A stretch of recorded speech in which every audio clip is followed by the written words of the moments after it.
What is the worst thing you've overheard while pretending to be asleep? My father, telling my mother, that sometimes he just wanted to blank me. I was 5 years old when I overheard this. Being that my dad was a drinker, and full of rage, I believed him, and lived my entire childhood believing he was going to blank me. My walls were thin. I could hear almost anything. My parents argued in what they thought was a quiet voice, about divorce. Then, my dad says, "You can keep the kid. He annoys the F out of me." The next week they told me and signed the papers. My mom and I were sharing a hotel room on a trip, and unfortunately, only had one bed, so we had to share that too. As I was trying to fall asleep, I kept hearing the text tone from my mom's phone going off and her giggling. My parents hate each other, so I knew it wasn't my dad she was texting with.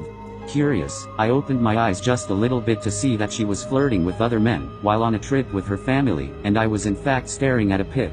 I couldn't really go back to sleep after that. When I was around 8 years old, I was supposed to be asleep, but I snuck downstairs to get milk or something. I heard talking going on downstairs, so I stood still and listened.